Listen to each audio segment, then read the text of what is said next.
Ammoo nan ariifadhaa jedhe isaaf xiqqoo laannaaf hime. Deeqaa tokko naa kennan ariifadha jedhe. Ammoo baga nagaan dhufte dubbadhuu deeqaa Yoom dhufee yoom dhaqee yoom ammas dhufee ammoo ammas haasa'isiistaati. Dhiisaa dubbatu rakkoon qabamu. 50 dhaqnee waggaa kana 50 dhaqee 50 dhufne ammoo. Bara dhufee fuula baay'ee bane. Sagaleen ko jira waajjira. Irra bane viidiyoon bees. Jira.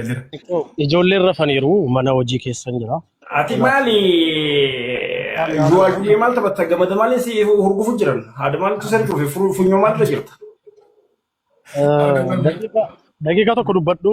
Guyyaa biraarraa haasa'u naa dhiisii babduu gosi. Maal guyyaa biraarraa haasa'u kana kun funyoo maalirra taa'e kan takkachi darbatamte takka darbatamtu.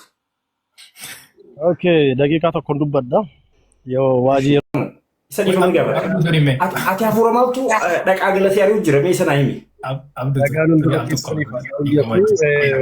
Abdul tokko miitiin al tokko akka nama guddaa taasisuu al tokko boodaa somna naafatu barbaada daasuu dandeenya. Brother stop here okay. Waajjin dhiifama gaafachaadha. Ati waan hin fudhanne fudhachuu dhiisuu dandeessa. Waan fudhattu fudhachuu mirga keetiin kun nan laallatu. Justice akka barbaadne kun mirga keeti. Ani immoo nama guddaa waan taateef waggaa afurii dura kaaseen si ordofa waan ta'eef sin beeka. Kanaaf har'a sirra ol bahee sirratti dubbachuu hin barbaadu waan yeroo itti dubbattu kanaaf dhiifama. Sorry yoo natti qabamtee natti dhiifamaa dhooku. Kanaaf obboleessi koo waajjin asumaan akka dhiifama naaf gootu haa dhooku. Natti gadditeetta maaliifi na gorsaa turte yeroo dheeraadhaaf na gorsaa turte na barsiisaa turte waan baay'ee na gorsiteetta. Kanaaf akka itti dhiifama naa gootu dhiifama si gaafachuu barbaada.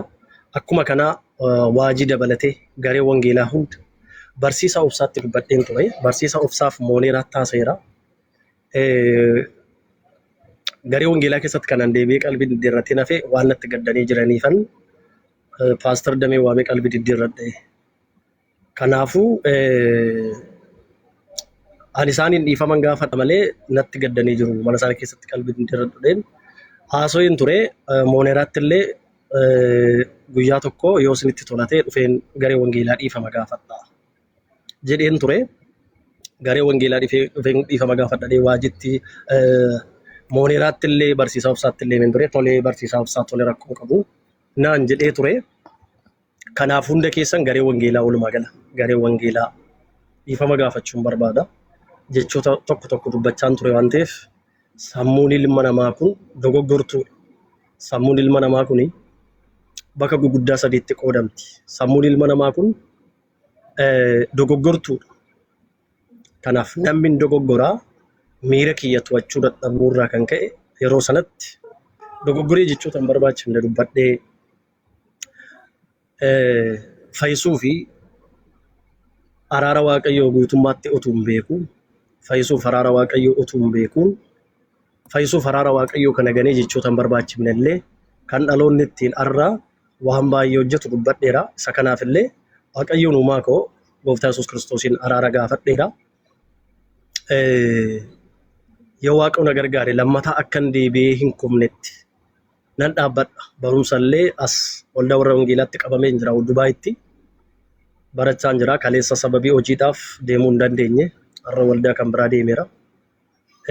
Amma waaqayyo na gargaare barachuudhaaf wantoota gorfamullee fudhadhee waldaadhaan illee na adabdanis soo ta'e na gorsitanii na barsiiftanis soo ta'e waan natti kennitan natti kennaannaan rakkoon qabuu irratti mari'anna.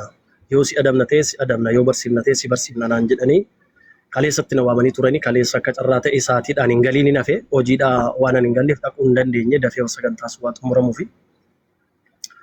Kanaaf torbeetti hin dabarse. Kanaafi walumaa galatti garee wangeelaa guutummaatti keessattuu waajjii irratti dhugaa dubbachuu barsiisaa waajjii baay'een jaalladha. Nama baay'ee dinqisiifadhudha. Barsiisaa waajjii irratti hin taane otoo abduun faahin bariidhaan beekan barsiisaa waajjiidha. Har'a miti arga yeroo gareen kun babal'ate tu gareen kun namni muraasni garee kana yeroo reefu yeroo sanaa kaasee hin beeka. Kanaaf baay'ee natti gufateera. Na gorsaa ture na jajjabeessaa ture keessattuu yeroo sanatti baay'ee na gorsaa ture baay'ee na jajjabeessaa ture. Yeroo waan baay'ee jechaa ture illee waan baay'ee na gorsaa ture. Kanaafani walumaa galatti garee wangeelaa dabalatee barsiisaa waajjii dabalatee Maarqos faallee natti gaddaniiru. Dhugaa dubbachuudhaaf nan beeka. Kanaaf hundi keessan akka dhiifama naaf gootan dhiifama sin gaafachuu barbaada jechuudha. Dhiifama sin gaafachuu barbaada hunduma keessanii warri dhiifama naa gootan mallattoo dhiifama si goone roottan garaa keessanirraa dhiifama akkanaa gootan natti mul'isa. Kanaafi hunda keessaniif dhiifama isinii akkasin naa gootaniin barbaada. Barsiisaa Abduu nama jabaadha. Nama yeroo hundumaa dhaabbatee dhugaa wangeelaa kanaaf aarsaa guddaa kaffalaa jirudha. Waan meeqatu irratti deemu nama abdiin kutanne yeroo hundumaa nama ija jabinaan hojii wangeelaa hojjechaa jirudha. Innillee natti qabameera yeroo sanatti. Tokko ammas nama guddaa sana maqaa isaanii hin beeku. Guyyaan deebi'ee sana kan bo'an isaanillee hin beeku. Isaanillee himmaan isaanii sun waan na gaafatu utuun asitti argadhee dhiifama gaafadhe baay'ee manatti tola jechuudha. Baay'ee manatti tola maqaa isaanii hin beeku. Kanaaf adaraa keessan amantoonni kiristaanni hundi keessan dhiifama viidiyoo dalagee hojjedheera. Kanaaf hundi keessan akka dhiifama naaf gootan asumaan dhiifama akkanaaf gootaniin barbaada. Dhiifama naa godha. Ani mucaan keessan dhiifama godhaa fi nurraa gabaabsaa waajii.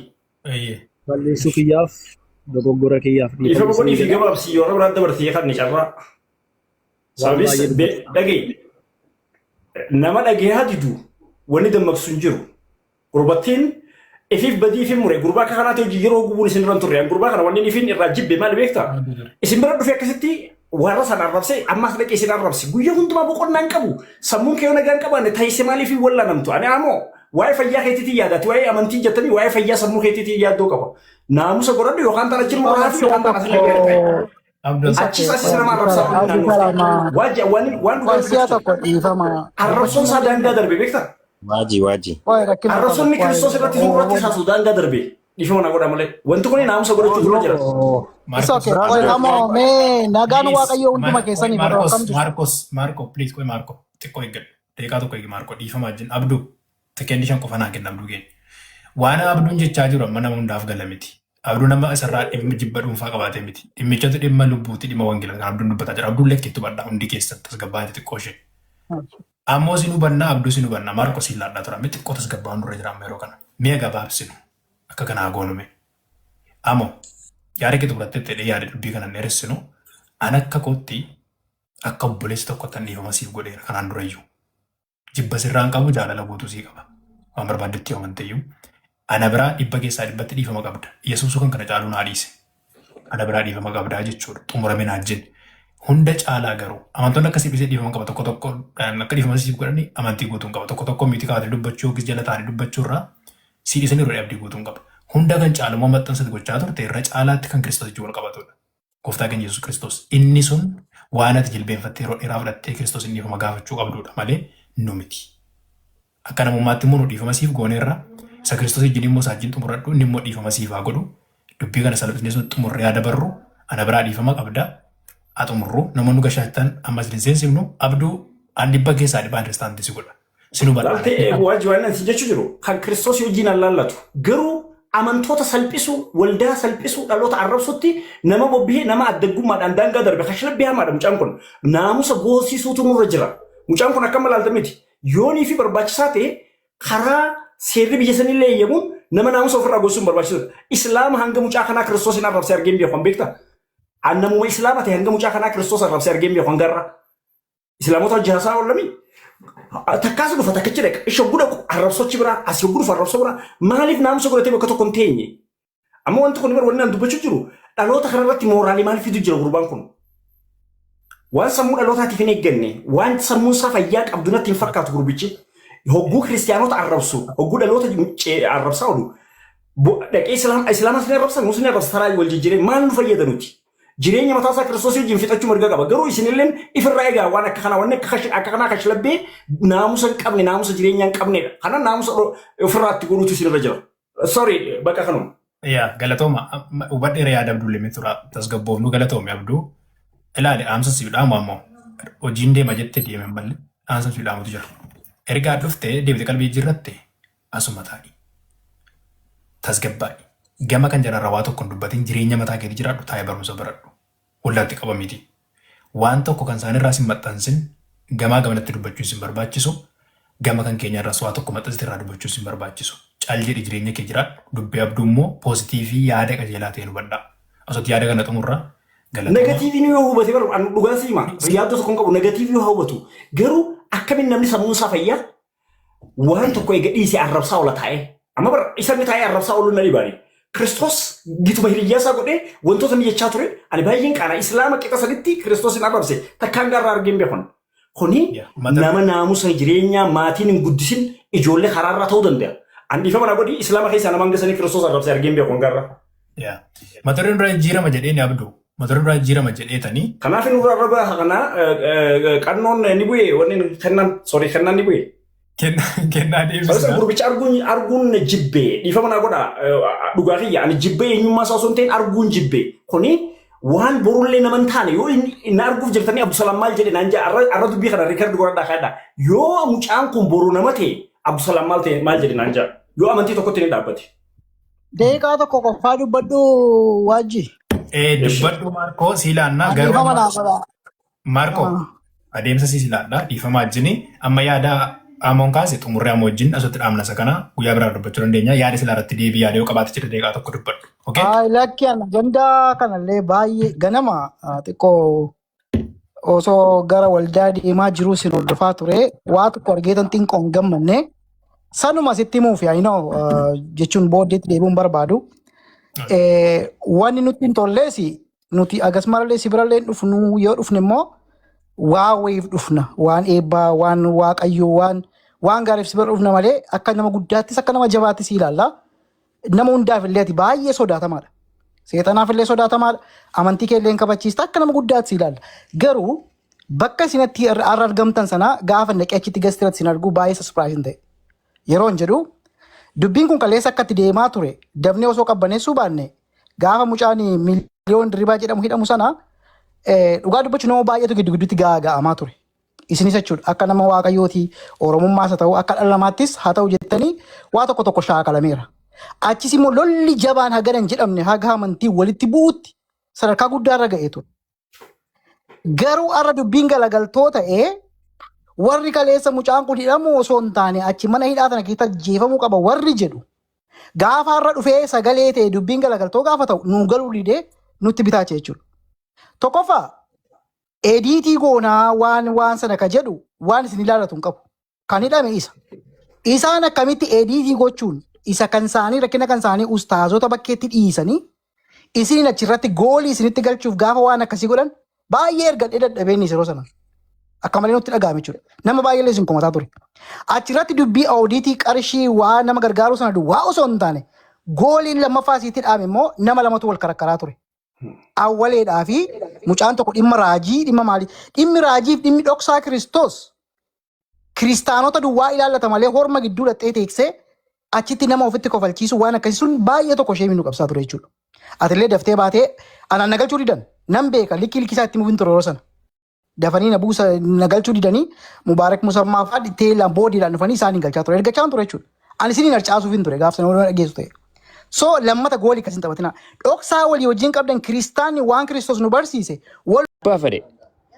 Gartee deemaa viidiyoo meesaa jira dhaqaa maallaqa guurame inni nu maxxansee ture gargaarsa kana obboleessa keenyaaf xabagaa kun haa gargaaru qabeenya isaa nyaadhame maaree huccuu paantii kaalsii irraa saamame jedhee jechuu ture. Akkaawuntii isaarra bu'een jenne akkaawuntii namarra buusanii jira birriin sammaan dabarin lees tiraansformaan godhin birri nama mucaan gabbee kun himachuu jira miira keessa galee mucaan rakkee islaamaatu gartee amantii keenyaaf qabne seeratti dhiyeessine hin ajjeefne hin tumne. Bahee barumsa irraa barate maniidhaa barumsa nama barsiisaa birrii sana maaliif sobduu taatanii birrii namaa qabattanii nyaatan eenyuun nyaate fidaa nama nyaate hin haasofne hanga biyya lafaarraa deemnu isinis hattoota deeggara. Namni hattuu deeggaru hattuma beektaa hattuu waliin galus hattuma kana isiniin jechuu jirra nuti ragaa malee waan feete keewwataas quraanaas birrii namaatiis waan asirra dubbatamu ragaa malee wahuma takka hin dubbannu gurratti isin calawuu isiniin jenna. Sandiisi garee wangeelaa namni deeggaru takka hin jiru akka ijoolleen kiristaanaa isinutti amantan wangeelli gareen qabu Yesuus gareen qabu garee wangeelaa waan jedhamtu hin jirtu jettanii lallabtan ufuma barsiisonni keessan. Gareentumaaf dhaabbattere yoo nama saamuudha. Mootummaatu garee siyaasaa qaba jettaniiti ufuma faasoftanii kanuma isiniin jenna hojii isin godhachuun dhiifnu isinis hojii gurradhaa birri hin argattan mindaa galatooma.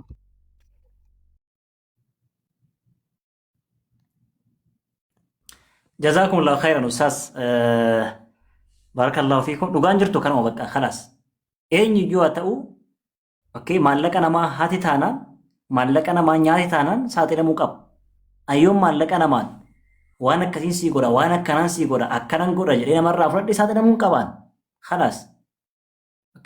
Aca barbaaree hojjaa aca barbaarummaa irratti bobba'ee jira waan ta'eef gaafatamuu qaba saaxilamuu qaba qabeenya namaa teennaan. Hai. Ustaas Xaahir yaada qabdu?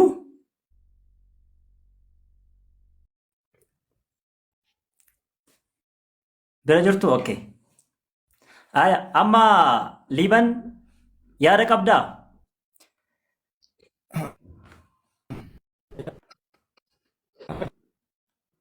Jalqabarratti isin galateeffachuun barbaadan thank you waan gaariidha waan isin gochaa jirtan namummaadha amantaa kamiiniyyuu bakka hin bu'u Ustaaz Abumaa Zamma dubbateera waan gaariidha oduu ati akkas goota ta'e si mataa keeyyuu sin dhiisuu waan jedhan sana kaasaniiru sun baay'ee saayidii baay'ee jabaa namummaadha na kanaaf galatoomaa jechuun barbaada waan garee wangeelaa jedhamu kanarratti dhiifama naa godhaatii achirratti yaada tokko kennuu barbaada gareen kun baay'ee sooshaal miidiyaa kanarratti walitti qabamanii walitti qabamni isaanii kun normaali maqaa kanas ofumaan ofii moggaasani namoota wal fakkaatantu achi keessa jira namoonni kun namoota kiristaanummaa kaaraakterii kiristaanummaa tokko iyyuu hin qabne kiristaanummaa ta'u amantaa akkamiin tokko iyyuu amala calaqqisiisu kan hin qabne namoota soban namoota nama arrabsan namoota nama jibban namoota akkasiitu achi keessatti walitti qabamee garee wangeelaa jedhee maqaa kanaan of waama ture. Ani durumarraa kaasee jalqaba sooshaal miidiyaa kanarratti guyyaan argee kaasee garee kana by the way guyyaa takkan tirii godheen beekuun dhugaa rabbii dubbachuudhaaf jechuudha. Innaa maaliif amalli kiristaanummaa illee irraan argamu ispeeshaalii isinuma obboloota keenya islaamaa wajjin gaafa haasa'an illee arrabsoo isaan jechoota isaan dubbatan jechoota hin barbaachisne nama fayye tokkorraa nama ani kiristoos duukaan bu'a jedhu tokkorraa kun hin eegamaa jedhee ani madaallii kiyya keessa kaa'ee kanan kuffisedha normaalii. So jarri kun kiristaanota akka biraas bakka hin bu'anii namoonni jara kana jala deemanis namootuma akka isaaniidha. Wal fakkaatti wal barbaadisa Oromoon jedhu sana jechuudha. Namoota hubannaa hin qabne, namoota macaafa qulqulluu hin beekne, namoota qilleensuma kanarratti amanne jedhan amanneerra qilleensuma kanarra jiran waldaa kamirra galmee waldaa kamirrallee kan hin jirre namoota mana adda addaa jiran biyyoota arabaa kana keessas ta'e biyyoota adda addaa faca'anii namoota akkasiidha. Garee wangeelaa dhabanii warri maqaa uffaman kun immoo galiin isaanii achirraadha. Baakboonii isaaniidha warri jalaatii isaaniin afarsan kun jechuu barbaade. Isinii galee namootuma akka isaanii uummatanii dubartooti kun akkas dhufanii kan isaan nama arrabsan jechoota hin taane dubbatan oomisha isaaniidha isinii jechuu barbaade. Innaa kanaaf piliis namoota kanaan isin hubattaniitu garuu isaan kana jechuun kiristaanota mitiidhaniiru Ustaaz Abumaa Zamma waan gaarii dubbatanii namoonni kun namoota hattoota maqaa wangeelaadhaan daldaltuudha namoota nama arrabsituudha. Kiristaanummaa tokkoyyuu amalli kiristaanummaa tokkoyyuu irra hin jiru namoonni jala deeman illee hubachuu qabu waan jedhu ni dabarfachuu barbaada. Thank you galatooma. Galatoomii ulfaadhu dhugaa jiru dubbattee eebbifamii Liiban. Nutis kanuma jenne ati kiristaana anamma siin si arrabsaan jiru. Maatiin kee kiristaana maatii kee tuqaan jiran.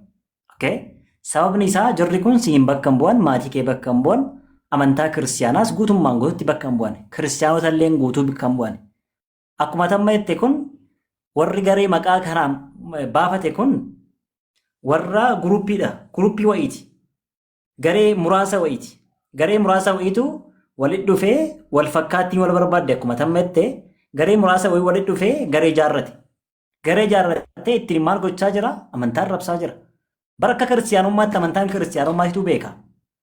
Osoon ani si arrabse, osoon an amantaa keeyyuu arrabse, deebii si arrabse hin jiru amantaan kee bar. Nama sin arrabse eebbisaa jira bar. Isuma dhugaa sin jedhe bakka eebbisuudhaa qabda. Osoon namni kun barsiisaa kiristaanaa erga ta'e, osoon isa arrabse amantaa kiristaanaa waan bakka bu'u gochuudhaa qaba. Fakkeenyaaf tiippeessoon kiristaana. Tiippeessoodhaa afaan isaatii baasee afaan badaa waan badaa arraba badaa sin jedhu dhagee hin beekan. Isuma dhugaa sin hin jedhan tiibbeessoon kiristaanaa sin jiru amma. Tiibbeessoon barsiisaa kiristaanaati miti isaa afaan badaa arraba badaa namaan jiru argee hin beeku. Kaayyoon isaa maa inni haga danda'een wangeela isaa waan itti amanu barsiifatee dhaloota karaatti fiduu yaadaa fidachaa jira karaatti amaneen. Kanaas nuti kiristaana akkanaa kana beekna malee maqaa kiristaanummaatiin amantaa nama arrabsu. Anammatoonni Allahan arrabse ani Yesuusin hin arrabsuan kiristaanummaan arrabsuan. Argiteemi? Maaliif amantaan kiyyaaf hin iyyamu waan ta'eef jechuudha. Nuti kan mormaa jirru kiristaanota osoo hin taane warra maqaa kiristaanaatiin daldaltu warra kiristaanummaa bakka hin buune maafiyaa sabaa birriya mormaa jirraa. Isa kana dubbachaa irraa obboloonni yoo yaada qabaatte itti fufaa. Heelan turteerti gad dhuftee itti fufii nizaama. Sekundee shan dubbadeen gadi bu'aa. Amma yeroo ammaa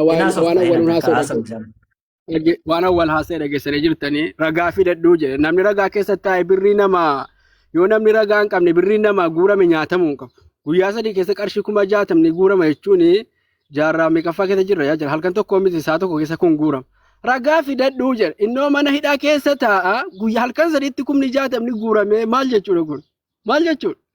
Jarrinuu yeroo haasaanu karaa miliyoonatti dhiyaatu guurreerraaf miliyoonaan guuruufi qabnaa jedhaa turane. Ragaa fidadhuu jedhanam. Yoo namni ragaa hin qabne wanni namni hiixatee si kenne nyaatamuu hin qabu. Si gala haqa waan ta'eef fedhu haa jallatu, fedhu si haa jibbu, fedhu si haa jaallatu erga namni si kenne birriin isaasu kennamuufi qaba. Haqa isaati waan ta'eef. Kennameera waan ta'eef kana yaadni kiyyaa gada hin bu'aan Ahmad. Jazaakallah.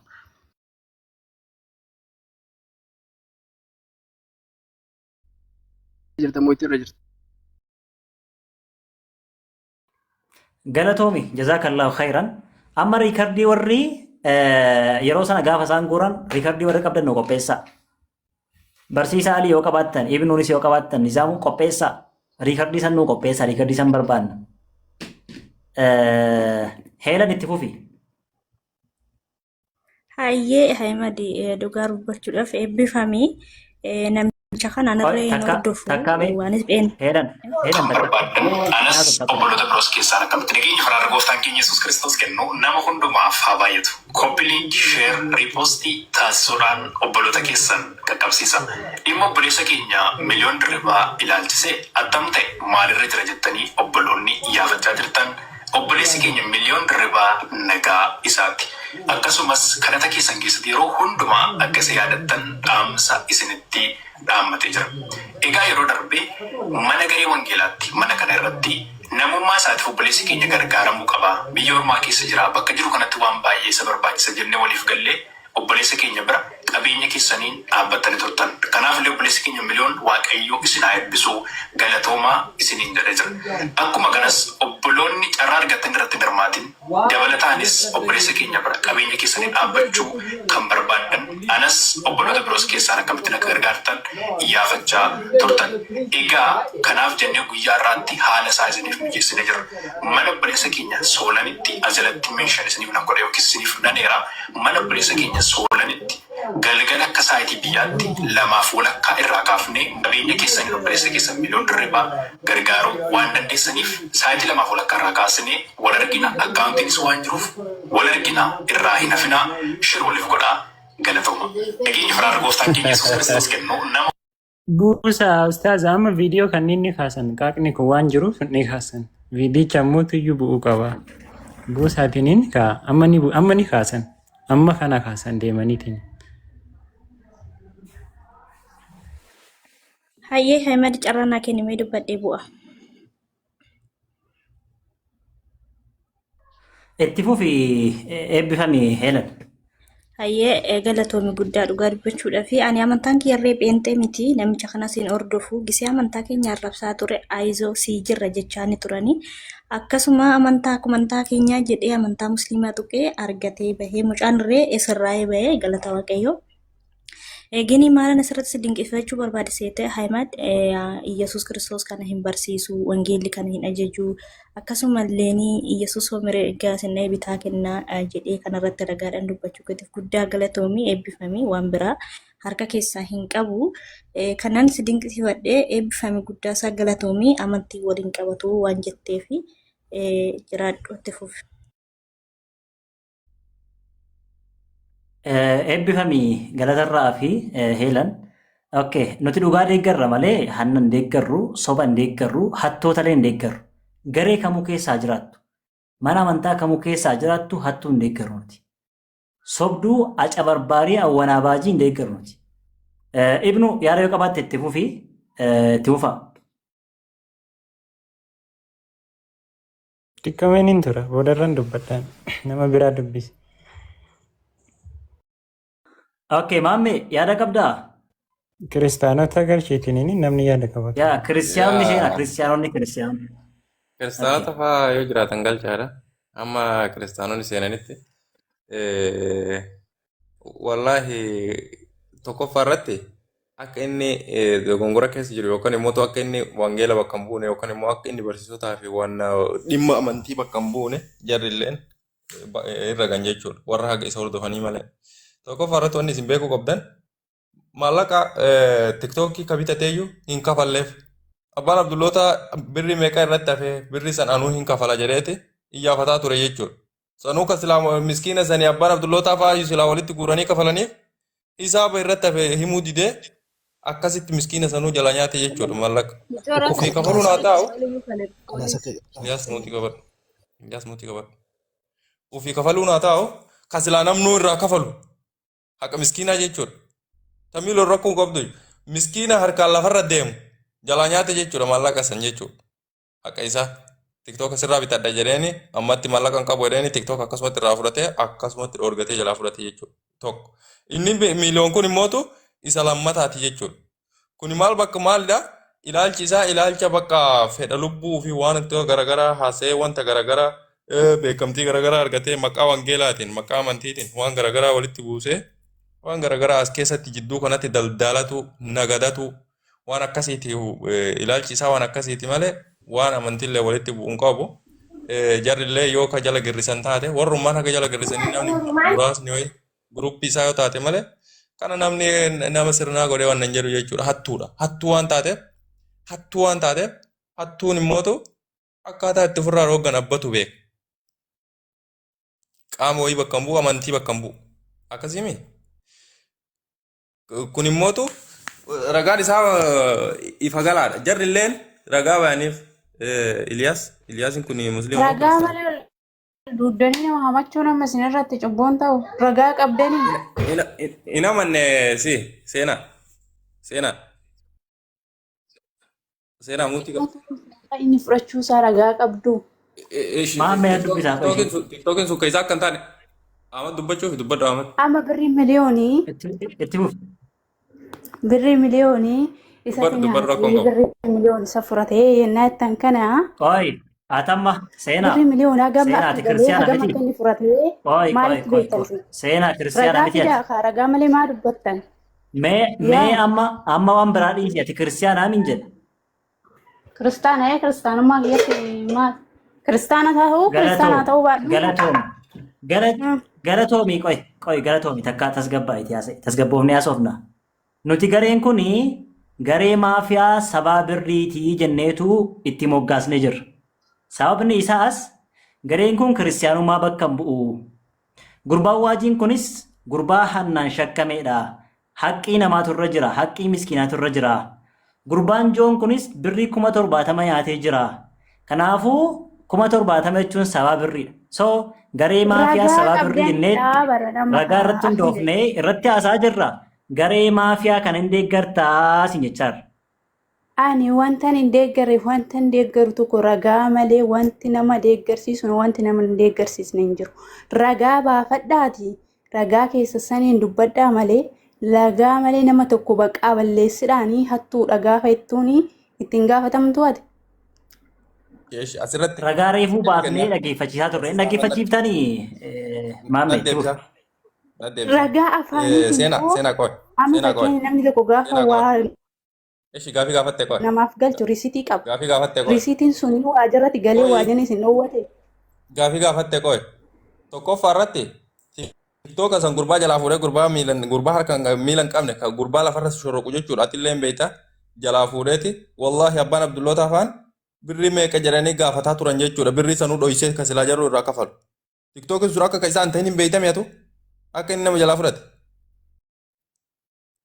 Isaatu isinitti dhufee na jalaa fudhatee isinitti himata.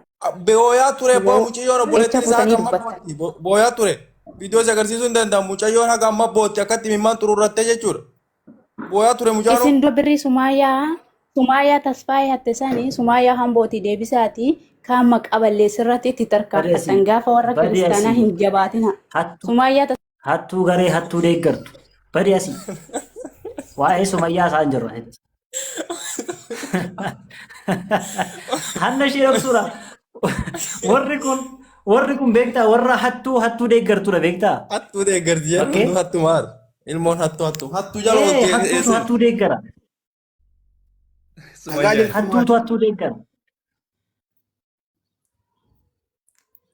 Dhagaa jirtu Amaddiin Jirra fayyumaa. dhagaa jiraatta kam Jirra kiristiyaanaa. kiristaana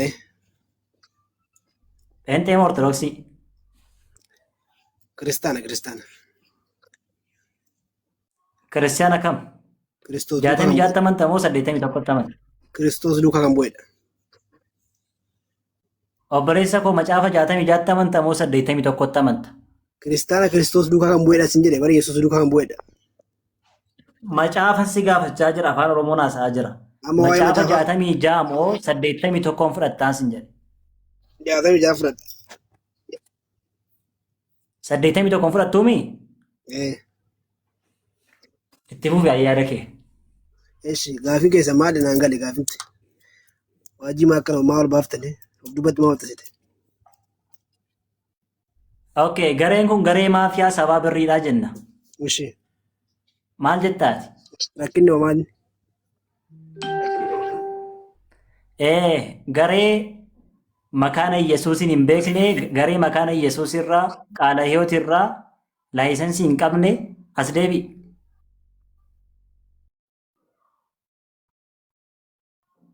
Keessan kutii as deebi. Taaptaabii yoo godhaa jamaa, mee 50 gaha. Taaptaabiin ganaadha. Riippoortii gooti jarrittiini. Nagaa ishi jedhe. As deebitee? Alright. Deebi'eera jedhe. Gareen kun gareen tamma argaa jirtu kuni garee makaana Yesuus irraas haa ta'u qaala hiyoot irraallee haa ta'u garee eeyyama hin qabnedha. Tokko jedhee qabadhu. Ijoolleen asirratti garee kana hooggantulleen garee kana jaartelleen garee kana dhaabdelleen qaala hiyoot irraayis makaana Yesuus irraayis beekamtii hin qabdu lama naan jedhee qabadhu. Sadaffaa gareen kun tiiktookiin garee kanaadha. Tiiktookii nama qaamni isaa naafaa kan raasiimoo irraa bitamedha. Maallaqni raasiimoo irraa bitame sunis maallaqni guutummaan guututti raasiimoodhaaf hin deebine. Kanaaf immoo raasiimoo yeroo baay'ee iyyaatiin ture. Deeggaraallee maallaqa kiyyallee naa galchaa jedhee gaafachaa ture. Nama gurra isaaf kennee isaaf deebii laatu dhabee rakkachaatiin ture. Sadaffaa namni Joon Kiraayis jedhamu kun barsiisaa wangeelaati. Okay? Namni kun mucaa Siifan Jimmaa jedhamtu mucaa kiristiyaana turte. Kiristiyaanummaa keessaa gara Islaamummaatti deebite. Gaafa kiristiyaanummaa keessa jirtu maqaa wangeelaatiin maqaa waldaatiin birrii 70,000 jalaa hate. 70,000 irraa fuudhee kennuu dide. Mucaan boochee nutillee wajjin sagalee taa'ee dadhabne kennuu dide gurbaan. Ittiin fuudhee jechuudha. Dhaggeeffadhu. Sadaffaa inni biraa maayinni gareen kun garee amantaa ortodoksii arrabsiisuudhaaf maallaqa walitti buusudha. Gareen kun garee amantaa islaamummaa arrabsiisuudhaaf maallaqa walitti buusudha.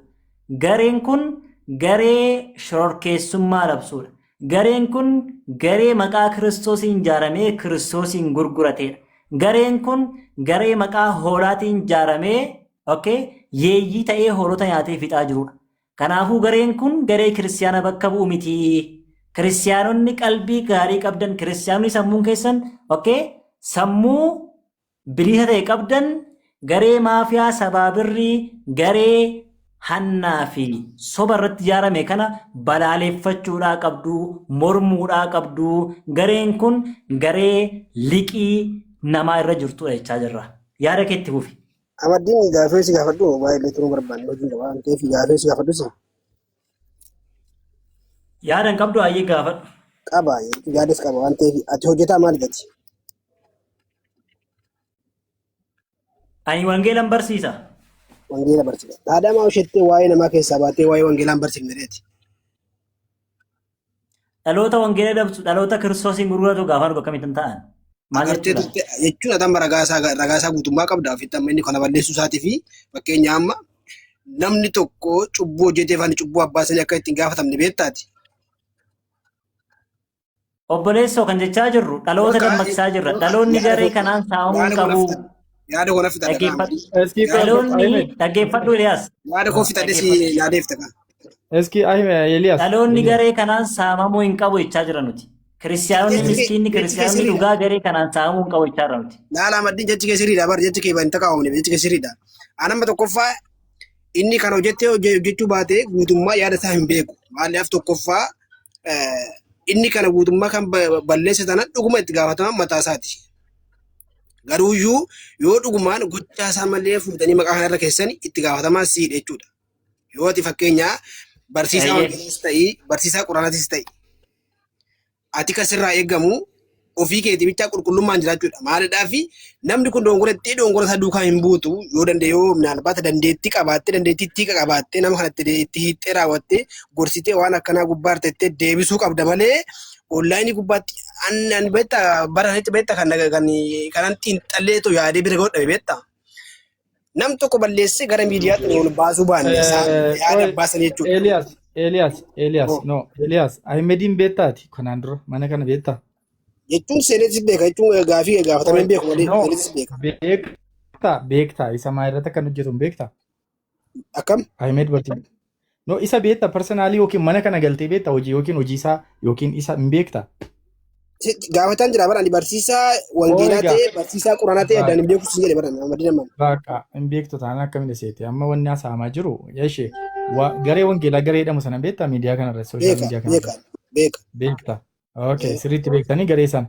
Gareen suni akka ija ati kiristaana wayii dhadheensi ilaalaa jira piroofaayilii kee ilaalaan ture. Waan isaan hojjechaa turan irraa kaastee mana sana galtee wantoota tokko tokko hordofaa turte yoo ta'e namoonni sun sirriidha jettee fudhataati. Ani beektaa garama kanallee gizee kaasanii mana bu'aara kittaasaa turan jala jira guutummaa isaa dhaggeeffataa ture beektaa garama kana. Amadii sin biratti fakkaata. Hojii isaanii kanaan dura Elias hojii isaanii amma kanaan dura yeroo isaanii mormii adda addaa illee godhan wantoota tokko tokko hojiin isaanii sirrii madhatteen fudhataa hin deeggartaati jara kana. Itti gorsanii jira kanan jedhan mana guutummaa isaa fudhannee. No, amma dhiisi kaasana miti bakka itti qanii gorsuu midhaan miti. Amma gabaabumatti Ahmed Eliyaasii saayidii qabachaa jiran manni jechuun akka isaan hin tumsuu wayidha yaadisaa. Nuni kan jechaa jiru qoya dhaggeeffatu biraazer atis gaafa piroofaayilii kee ilaalu hojii sana irratti bobbaateerta atis baay'ee wayi. Wantoota namoota akkasii deeggartaa nama maqaa ragaa qabatamaa guutummaa qabaannan akkasii ragaa guutummaa qabdanidha barama kanan gaafachaa. Ishi fakkeenya sii fudhadha. Gaafa miliyoon dirribaa bolota keenya Islaamaa amantaa Islaamaarree arrabsaa ture. Gareen kun jala taa'ee yoo xiqqaate miliyoon dirribaa sa'aatii tokkoof fidha kan inni taa'ee achirra taa'ee gastiirra taa'ee arrabsaa ture baay'ee wayi. Namoota kana wajjin hiriyaadha yeroo kana godhu. Yeroo kana namoonni kun maaliif achi jala galanii namni hojiin hojjechaa jiru sirrii miti jedhanii hojjechaa jirtu sirrii miti jedhanii gurbaa kana dhorkuun isaanii mataansaa doggora miti waan biraa dhiisiiti. Jala taa'anii taap gochuun isaanii jala taa'anii dhaggeeffachuun jala namee kan dhaggeeffachaa ture isaanii kun sirriidha moo sirrii miti jettee fudhattaati akka garee wangeelaatti. Akkana waan ta'u ta'e jechuun sirrii fudhata. Baqa dogoggora baqa namoonni kun namoota nama sana tumsaa turan. Si dabaluu liiban. Yeroo wa'ii awwaleen wangeela gube quba qabda yoo ta'e awwaleen yeroo musliima ture wangeela gube gaafa inni wangeela gubu kan isa dura dhaabbate musliima dha baay'ee wallahi wabillahi muslimni wangeela eenyutu nu gubisiin jedhee si ajaje wangeela gubuun akka islaamummaatti orgaadha jenneetu dhoowwine osoo kiristiyaanii tokko irra dhufee wangeela gube kiristiyaanatu dhorguudhaa qaba. Jarri kun garuu kiristiyaana bakka hin buutu waan ta'eefiyyi nama amantaa islaamaa arrabsu deeggaraa ture. Anamma fakkeenyaaf osoo hin ka'ee Iyesuusii maarree muslii kiristiyaana maarree ortodoksii maarree jedhee arrabse ustaadhan waan natti hin callisu wallahi billahi maammeen natti hin callisu nasraan hundi isaanii iyyuu natti hin callisan isaantu dursee na balaaleffata baay'ee sababni isaa waan islaamaa bakka hin bu'in hojjechaa jira waan ta'eef jechuudha. Dhaggeeffa yoo beekta'ee yeroo wa'ii obboleessi keenya abdiinii fi mucaan wa'ii suuraan isaa mucaa mataa luccaati mucaa bareedaa wayiiti isaa wajjin kaanii Iyesuus Itoophiyaa jedhan. Ani haga kiyyatti karaa feesbuukaatiin wallaahi wabillaahi gochi kun sirrii miti islaamummaa bakka hin bu'u sirreeffamuu qaba dogongoraa jedheen dubbadha. Ustaazonni gurguddoon hundi isaanii karaa viidiyootiin karaa feesbuukiitiin no kun sirrii miti amantaa biraa arrabsuudhaa jedhanii roongii akka ta'etti kennanii yaada sana akka sirreeffate gochaa hin turan. Kana jechuun maa inni namni kamuyyuu nama sana jaallatteefis kabajjeefis gaafa inni amantaa namaa disrespect godhu nama sanaaf shifaanii gochuu hin qabdu. Nama sana dongora isaatti himte akka dongoraa deebi'u gochuu qabda. Abdiin yeroo sana dongora deebi'e bakka naadhii isaa dhiifama naa godhaa jedhe argee ibsa yoo ta'e. Viidiyoo sana kaasifne argiteemi. So namni kiristiyaanaa tokko gocha akka kanaa kana gaafa inni raawwatu kan dursee dura dhaabbachuudhaa qabu nama kiristiyaanaati jechaa jirra. Kanuma jenne nuti. Ahmed sirriidha maal seete amma fakkeenyaaf gaafa gurbaan sun arrabsaa ture ani dhuguma sitti muuf yoo ta'e jechuudha ani kiristiyaanaa ግን namni tokko amantaa kamiin iyyuu gaafa arrabsu sijjammar amantaa kiyya keessatti hin lakkaa'u isa jalqabaan nama sana akka dhuunfaa kiyyaatti jechuudha. Innaa gaafa miliyoon dirribaa sooshaal miidiyaadhaan arrabsaa ture amantaa islaamaa arrabsaa gaafa ture garee wangeelaa kan jedhamu kunis sooshaal miidiyaa irratti waan hundaa'e wayii garee wal sassaabde wayii wanta ta'eef sooshaal miidiyaa kanarra jiru. Miliyoon dirribaa kan inni dhaabatee taa'ee islaamummaa arrabse sooshaal miidiyaa irrattidha. Jala taa'anii dhaggeeffachaa turan baay'ee. Aqanii hojiin kun sirrii miti. Wangeelli wanna sirriidha kan inni godhu. Sigalee even diinota keessan yoo jaalladhaa jedha bakka normaalii jechi acha keessa jiru in kabaju amantaa sanaa bitamu yoo ta'e wanni sun jedhu hojjechuutii qabu turan. Wanna macaafi sun jedhu hojiirra oolchuu qabu turan. Sana hin goone gaafa inni kana gochaa ture mataasa garee wangeelaa jedhanii miidiyaa kanarratti maqaa qabaatanii sanammoo gaafa namni sun dhufee namni kiristaanaa tokko yakka akka kanaa hojjetu maqaballeessii akka kanaa hojjetu dhiisuun isaanii mataan isaa baay'ee wayi tootaalii jarri kun sobdoota hattoota arrabsitoota akka isheen taate ifa galaadha. Ragaa biraan barbaachisu jechuu barbaade. Siigalee kanaatiif namoota callumadhanii gaaffii hin tattaane gaggaafatanii akkasii sirrii miti jechuu barbaadeen Eliyaas wanti inni gaggaafate waan akka waan haaraa wayii ta'etti waan gaafachaa tureeffan itti galee dhiifama. Sorry. Nagaan isiniif haa ta'u dubbachuu nan danda'an. Mukti rarta. Irra jirta Ahmed. Okay, tashi. Galatoomii eebbifame kanuma yaadne jiru dhugaa dubbattee gara warra kiristiyaanota birootti arbini biroo yoo waan dubbattu qabaate dubbadhu. Namni qofti akkanaa isaan ollee maammeetis abumaas illee yoo dubbattan dubbadha. Nasraatis. Dhaddachi kun musliima na fakkaate nagalchaa jechaa ture waan ta'eef galcheeni. Dhaddacha yaada yoo qabaatte yaada kee daqiiqaa tokko keessatti haasa'iitii bakka gadhiista. Assalaamu alaikum warahmatullahi wabarakatuh. Waalaikum salaam. Maashaallah rabbi isinirraa haa jaalatu anumaaf isiniin haa jedhu. Yaada gaariidha. Namummaan akkana qabdi. Bineensallee falmuun akkatti barbaachisaadha. Galatooma isiniin jechuun barbaada. Inni biraa ammoo isin argachuu kiyyatti anarra baay'een gammadee carraa mana kan seenutti. Mee waan kaneedhaan gadda qabdanii isiniin jettan san maaliif dhiiftan jechuun barbaade yaadachiisumaaf isinitti dhufe jazakumullahu khairan. Waa'ee qayyoo asaantii sanii.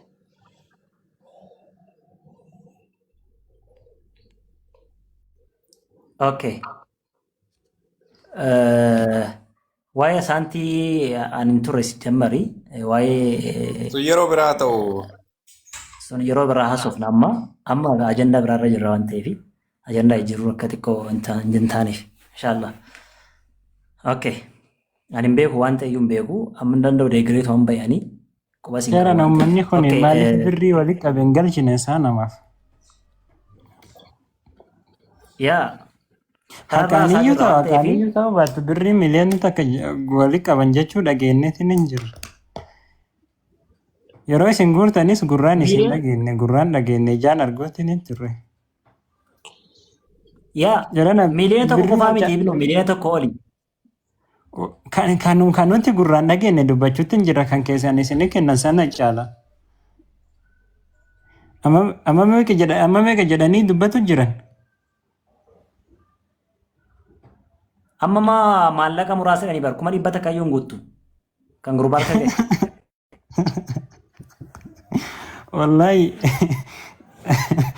Wallahi duniyaa namaa galcha biyya isin nyaataatiin duniyaa namaa galcha wallahi. Akkamitti osoo nuti gurraan dhageenyu osoo isin ganamaa galgala gaafa sana gabaastanii Miidiyaa kanarratti jechaadha. Miidiyaa kanarratti osoo namni meeqa dhagahuudhaayi birrii namaadhaayi osoo hin galchin hagamma akkanatti teessan.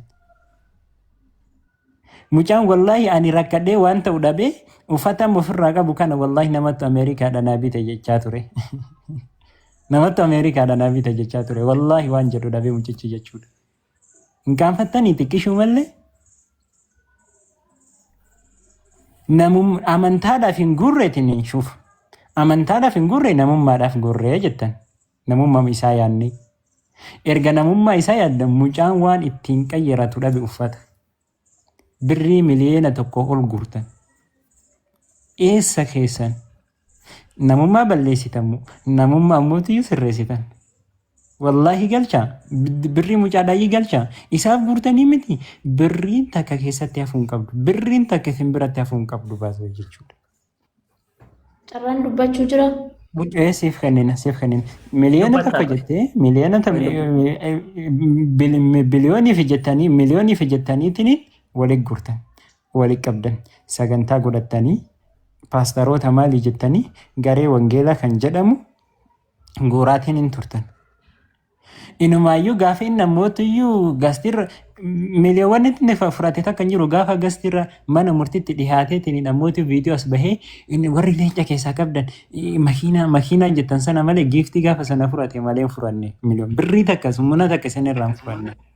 Hin furannee jedhee mucaa namootu ganama galgala akkan Asna dhaggeeffadhaa isheen dubbadheen deemaa jechuudha. Dhaggeeffadheera durallee dhaggeeffanneera irraa haasa'amaa ture. Qananii qoyii naasoftaa qoyi. Xumuradhee siif kenna. Qananii naasoftaa qoyii kan si dursudha. Roomee si dursiti. Yeroon si dursiti dhaggeeffadhu naasoftaa. Sii kennina carraa dhaggeeffadhu. Duni qabeenya namaadhaayii dafqa Amantaa namaadhaayii geerrabsaan jiru sin cinqine ishii. deebisaa kennaa fi isaaf walitti guurtanii namarraa walitti qabdanii bakka guurtaniif saniif kennaa fi yookaan ammootiyyuu bakka keettan ammootiyyuu mallaqa sana himaa. Hin waakkatinaallee wallaahi hin waakkatinaallee birrii hagana walitti gurre jettanii osoo awwalee galcha awwaleen jala kana jira osoo birrii miliyoona tokko jettaniitiin gabaasa keessan isinirraa dhaginu gurra keenyaan amma mootii akkana jechuun wallaahi sheemiidha malee qaanfadhaayyuu malee maqaa amantaa balleessutti jirtan kiristaanummaa maqaa kiristaanummaa balleessu jirtan kiristaanummaa keessa namni amala qabu nama baay'eetu jira namni hundi akkanaa miti. Sababa nama tokkodhaa fi amantaa sunis hin qeeqamu hin xuraa'amu. Sababa ammootuyyuu maalii takkaadhaa foon hundi hadhaa jedhanii kana maali dhoftumoo maali jaan. Warri kiristaanotaa jechuudhaa maqaan amantichaa akka hin banne wanta kana kanneen of keessaa qulqulleessaa wallaahi bakka isin bu'u miti. Namummaafis gaarii miti namaafis ammoo gaarii miti amantichaafis ammootuyyuu gaarii miti. Deebisa mucaan ani uffata waan bitadhuun dhabee wallaahi namatti Ameerikaadhaan. Namni tokko awwalee galchaa jira bu'aati. Dheera miti maan gallee? Maaltu gale? Okay. Kan Nasraan natti mul'achaa jira. Profaayiliin maqaan kan keeti. Sagaleen jira. Profaayiliin kan Nasraan natti mul'achaa jira. Awwaleen galee jira. Neetworkii taap godha jama. Reefis. Taap godha. Sagaleen kun dhagaa miti ibnu. Maal jetta amma nu biraa sirri jiraatinini. Pilinki godha baleeyyaman sheeris godha. So kanaaf namummaa yoo kan yaadda. Mee Ziniyaas dubbise yeroo takka dubbii qaxxaamuraatiin na fakkaate. Aleekum salaam. ሀሳቤን መስጠት ፈልጌ ነው። ይቻላል?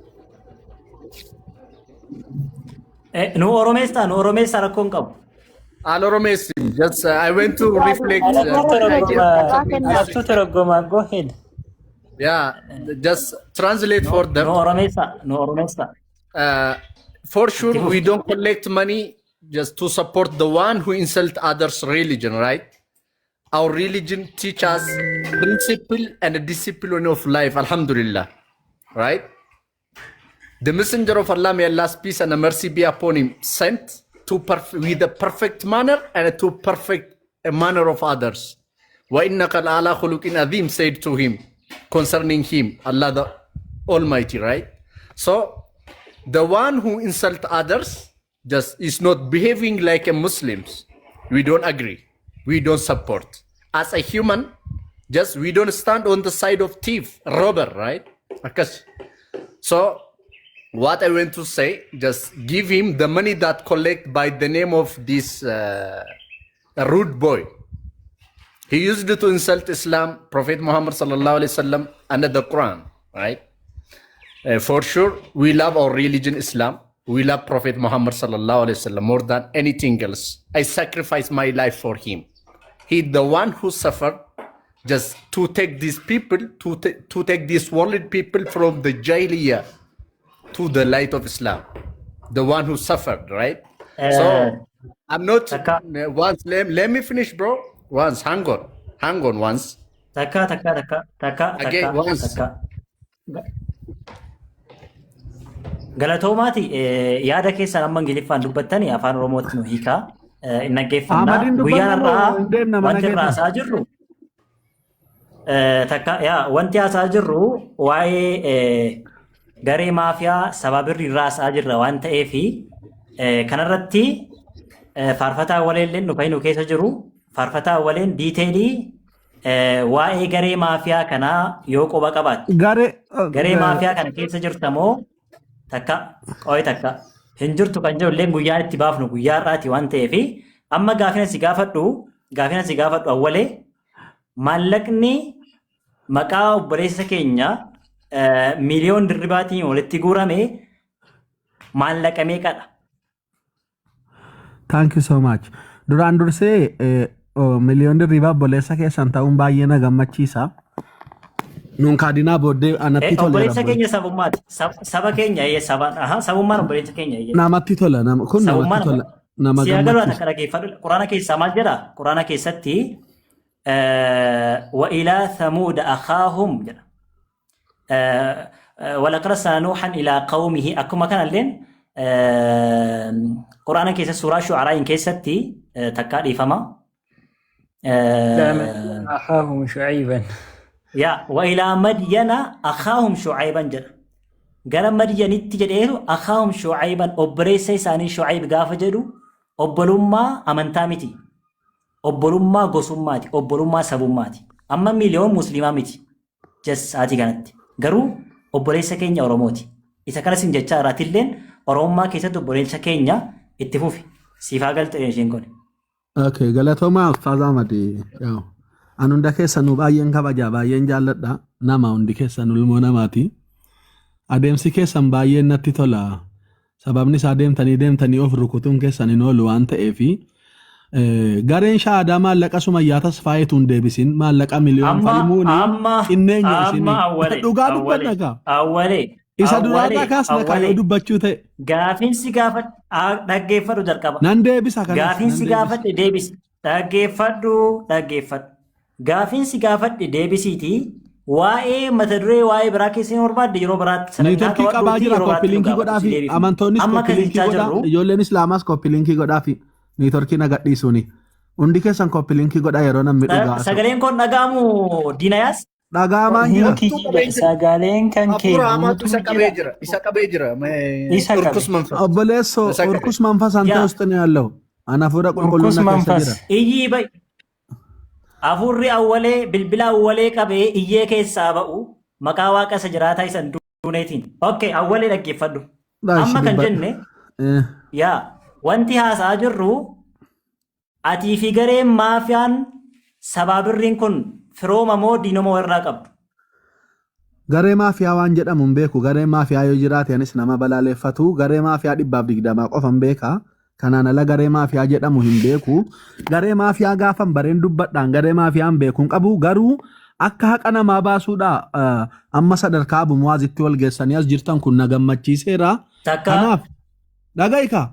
Dura maallaqa sumayyaa tasfaayee deebisiifnee miliyoonitti darbina. Waa'ee biraadhiisi annama siyaasa simiyatu miti annama siyaasa beeku. Okay? Annama siyaasa beeku siyaasaan na jechuun dandeessu. Ati obboleettiin kee islaamaa sumayyaa tasfaayee maallaqa hattanii kaatanii waa'ee garee wangeelaa milee maaliitiin dubbattanii. Awwalee viidiyoo waraabbattee deemuudhaaf hin ijjiin dhaggeeffatu. Dhugaa isin waraaba. Si kabajeen si galchee. Dhugaa gooftaa nama si waraaba. Si kabajeen si galchee dhaggeeffatu. Dhaggeeffatu si kabajeen si galchee. Waa'ee minaamination ati kaaftu kana dhimma keenyaa miti dhaggeeffatu. Akka irraasaa jirru amma kan irraasaa jirru waa'ee garee maafiyaa sabaa birriiti. Joon birrii 70,000 obboleettii keenya irraa yaate. miidiyaa irratti haasa'amaa ture hin deebifne. Gurbaan waa jedhamu Yoom kun kam? birrii Yoom kam? meeqa obboleessa keenya raatii moorraa nyaate. Kun hundi hin deebine. Amma akkasiin jenne gareen maafiyaan kun eeyyama qaala hiyootirraa eeyyama makaana Yesuusirraa qaba. Iyyesuus makaana Yesuusiin beekti garee wangeelaa jedhee garee maafiyaa kana makaana Yesuusiin qaala hiyootiin ni beekti siin jenne. Ati Kun immoo gaaffii jara kana hin bareedaa. deeggartamoo hin mormitaa siin jenne. Gaaffii bareedaa na gaafatte. Waa'ee qaala Yesuus ani yookiin waa'ee qaala yoot si deebisuudha. Waraqaa qaala yoot miidiyaa irratti naa muggiti jettee si bakka buufatte yoo natti agarsiifte ani immoo deebisuu hin danda'a. Qaala yoot wanti jedhamu siyyuu hin beektu ati eenyuun taatee waldaa guddaa seera qabdu irraa dubbatta. Who are you bro? Maal naan ta'e? Ati eenyuun nofuma?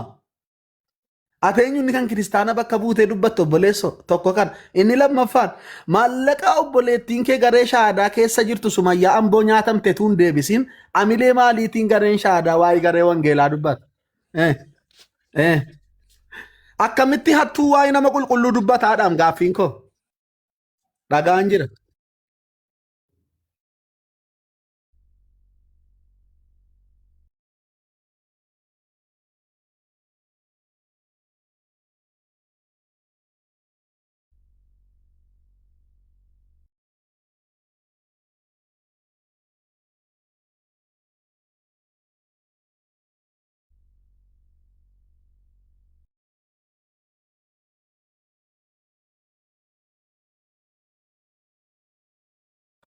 Okay, ragaa fidadhu shi garee wangeelaa bakka bu'ee ittan gaafata.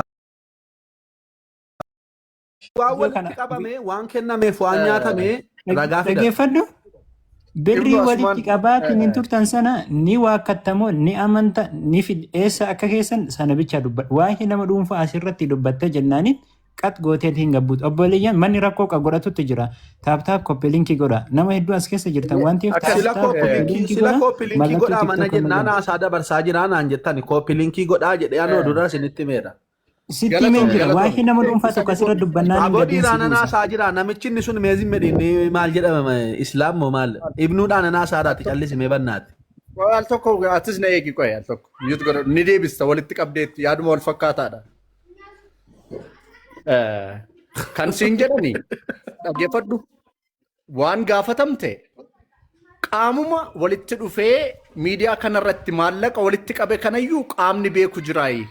As a religious institution akka dhaabbata amantiitti isinumaanuu yoo achi keessa jiraatte atis maallaqa walitti qabuu mitiyyuu jalqabarraa nomenclature yookiin immoo maqaa kana fudhattee miidiyaa irra baatee waa jechuudhaaf recognition yookiin immoo beekamtii eessarraa qabdaa akka hojii hojjechaa jirtu kana hojjettuuf eenyutu permission isii kenna jalqabarraa ta'u. Very good. Maallaqa walitti qabu sookee boodadha inni kunuu. Itti aanee akka amantii ati itti amantu kanaatti karaa hordofaa jirtu kanaatti hatuun aca barabbaruun amtaa ta'uun ni danda'ama moo hin danda'amu? Attuu ragaanitti jiru garee keessan malee garee keenya miti. Attuu orjinaalii kana duniyaan beektu kan nama 15,000 irratti isin irratti farreejame garee shaadaati. Please al tokko singer galatoome. Rakkoon qabu bar danda'uudha malee homaa waan godhan hin jiru. So maallaqa akka walitti qabdaniif authority yookiin immoo akka dhaabbata kanaatti akka walitti qabdan eenyutu isiniif kenne itti aanee maallaqa mucaadhaaf walitti qabame maaliif hin kennineefi? That's it. Kanumadha gaaffiin gaafatame. Waa'ee dhimma Gaaffii bareeda. Gaaffii bareeda. Aboo kun dhiira miti gabaabsuun beeku. Gabaabsi gabbadeessu haasaa. Akka ibnuu taasifame akka dhiirota taasifame bannaati. Eessaa dhufe Al tokko rakkoon qabu ta'u na eegi qo'e. Jalqabarraa sii galee maallaqa kana walitti qabdan maaliif hin kennineefidha waan jedhame. Maaliif hin kennine walitti qabamuusaa namni arge waan gabaan argite mana galee haadha manaa dhoksedha gabaan han argite. So maallaqni kun eenyutu eessa dhaqee jalqabarraa namni dura taa'ummaa walitti qabe sun qaamni maqaan isaa kaafame sun akka dhaabbata kana nama liid godhuuti eessa geesse kana qofaa miti kan kanaan duraas keeziin gara biraa jira isa kaanni dhiisnaati kan ammaa eessa dhaqee daassit xumureen. Yaa gaafiin isaa kanuma walee deebisi waan biraa keessa hin deebisi. Kuni amantootaas jala jiranuu fi ilmaan islaamaa warra kabaja qabanuu fi wanta ni gabaabsee deebisuu barbaadu. Akkuma isin beektanu namni waa itti bade ragaa isaa fudhatee dhiyaata. Namni waa balleesse dhiyaachuun dirqama. Namni dhugaa qabu immoo ragaadhaan deebisa. Sana islaamas kiristaanas warra waan kana dhaga'e ragaadhaan deebisuudha. Dhugaa akka qabnu mirgaan akka gallu shakkii tokko haala hin qabneen dhiyaannee mubee irrattis nama 6,000 irrattis dubbadheera. Kun rakkoo tokko hin qabu inni keenya. Garuu eega dubbachuu ta'e maal obboleettiin keessan Sumayyaatas faayee saamamtee itti murtaa'e